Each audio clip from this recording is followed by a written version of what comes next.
Hello നമസ്കാരം, എല്ലാവർക്കും ഒരു പുതിയ വീഡിയോയിലേക്ക് സ്വാഗതം. ഇന്ന് ഒരു കുക്കിംഗ് വീഡിയോ ആയിട്ടാണ് കേട്ടോ ഞാൻ വന്നിട്ടുള്ളത്.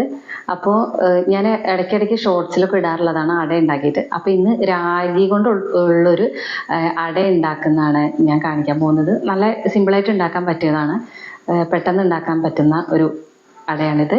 ചെറിയൊരു വീഡിയോ ആണ് കേട്ടോ, അപ്പോൾ ഒന്ന് കണ്ടു നോക്കാം. അപ്പോൾ അതിന് ആദ്യം നമുക്ക് വേണ്ടത് എന്താണെന്ന് വെച്ചാൽ കുറച്ച് തേങ്ങ ചെറിയത് എടുത്തിട്ടുണ്ട്. അതിലേക്ക് ശർക്കര ഇങ്ങനെ ചെത്തിയിട്ട് ഇടുവാണ്. ചതച്ചിട്ട് ഇടുക, അല്ലെങ്കിൽ ശർക്കര പൊടി ആണെങ്കിലും കുഴപ്പമില്ല. എൻ്റെ അടുത്ത് പൊടിയുണ്ട്, പക്ഷെ ഞാൻ ഇത് ഇങ്ങനെ ചെയ്യാൻ ഈസി ആയതുകൊണ്ട് ഇത് എടുക്കുന്നു മാത്രം. പൊടി അത്ര മധുരം ഇല്ലാത്ത പോലെ തോന്നി, അപ്പോൾ ഇതെടുത്തതാണ്. അപ്പം ഇതില് ശർക്കര തേങ്ങയും കൂടിയിട്ട് ഇങ്ങനെ ചിരകിയിട്ട് വെച്ചിട്ടുണ്ട്. ഇനി ഇതിലേക്ക് പഴമാണ് വേണ്ടത്. പിന്നെ നമ്മൾക്ക് രാഗിപ്പൊടി എടുക്കാം. അധികമൊന്നും വേണ്ട, കുറച്ച് മതി. എത്ര ആവശ്യമുള്ള വെച്ചാൽ അത്ര എടുക്കാം.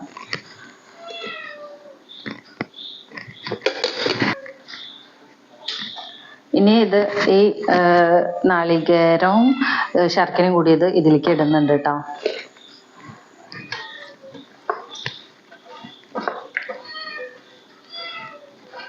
ഒരു നുള്ളു ഉപ്പ്, ലൈറ്റായിട്ട് കുറച്ച് ഉപ്പ് ഇടണം.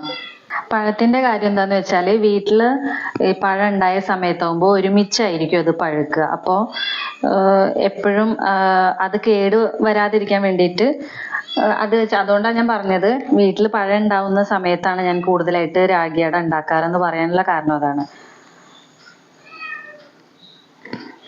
ഞാലിപ്പൂവൻ പഴം വെച്ചിട്ടാണ് ഞാൻ ഇതുവരെ ഉണ്ടാക്കിയിട്ടുള്ളത്.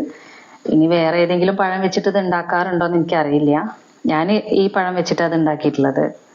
ഹെൽത്തിയുമാണ്, ടേസ്റ്റുമാണ്. ചിലപ്പോൾ എല്ലാവർക്കും ഇഷ്ടപ്പെടില്ല. ചിലവർ രാഗിപ്പൊടിയുടെ കൂടെ കുറച്ച് മൈദ കൂടി ആഡ് ചെയ്തിട്ടൊക്കെ ഇടും.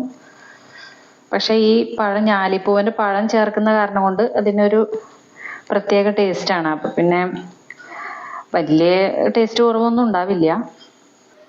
അപ്പം ഇതിൽ പഴമൊക്കെ തോല് കളഞ്ഞിട്ടിട്ടുണ്ട്. ഇനി നമ്മൾക്ക് ഇത് നന്നായിട്ടൊന്ന് ചേർത്തെടുക്കണം. കൈകൊണ്ട് ചേർക്കുവാണ് നല്ലത്. നന്നായിട്ട് ചേർത്തെടുക്കണം.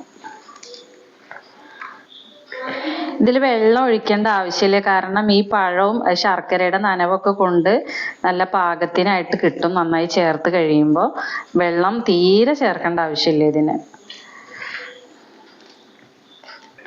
ഇതിപ്പോൾ ഇത് ചേർത്ത് കഴിഞ്ഞു. ഇതിപ്പോൾ കണ്ടില്ലേ, വെള്ളമൊന്നും ചേർക്കാതെ നല്ല ലൂസായിട്ടാണ് ഇത് വന്നിട്ടുള്ളത്. പഴത്തിൻ്റെ ഒക്കെ ഒരു ഇതുകൊണ്ടാണ് ഇങ്ങനെ ലൂസായിട്ട് വന്നത്. ഇനിയിപ്പോൾ നമുക്കിത് പരത്തിയെടുക്കാം.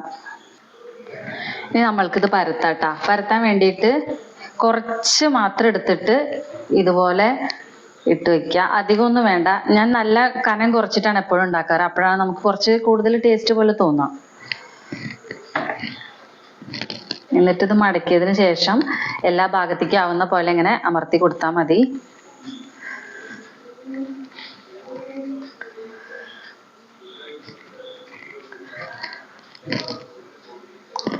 ഇതേപോലെ നൈസാക്കി പരത്തിയിട്ട് എടുക്കുക. അപ്പം ഇത് പരത്തി വെച്ചിട്ടുണ്ട്. ഇനി നമുക്കിത് ഞാൻ പാത്രം അടുപ്പത്ത് വെച്ചിട്ടുണ്ട്, അതിൽ വെച്ചിട്ട് പുഴുങ്ങിയെടുക്കാം.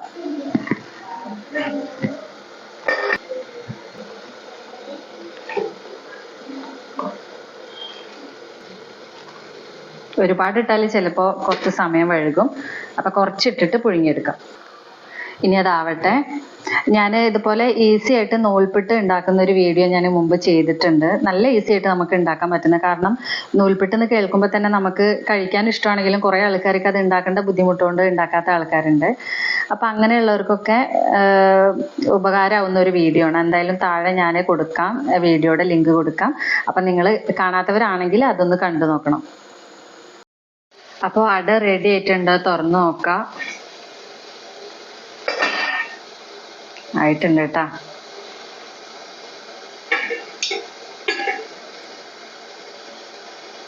ഓക്കെ, ആയിട്ടുണ്ട്. അപ്പം ഇതാ അട. വളരെ നൈസായിട്ട് ഉണ്ടാക്കിയ കാരണം പെട്ടെന്ന് വെന്ത് കിട്ടിയിട്ടുണ്ട്. പെട്ടെന്ന് കഴിക്കാനും പറ്റും. നല്ല ടേസ്റ്റാണ് കേട്ടോ. എല്ലാവരും ഒന്ന് ട്രൈ ചെയ്ത് നോക്കണം. പിന്നെ ഞാൻ നേരത്തെ പറഞ്ഞ ഈസി ആയിട്ട് ഇടിയപ്പം ഉണ്ടാക്കുന്ന വീഡിയോ എല്ലാവരും ഒന്ന് കണ്ടു നോക്കണം. എല്ലാവർക്കും എന്തായാലും ഇഷ്ടമാവും. അപ്പൊ ഇതൊക്കെ ട്രൈ ചെയ്ത് നോക്കിയിട്ട് കമന്റ് ആയിട്ടൊക്കെ അറിയിക്കൂ, നന്നായിട്ടുണ്ടോന്നൊക്കെ അറിയട്ടെ ഞാന്.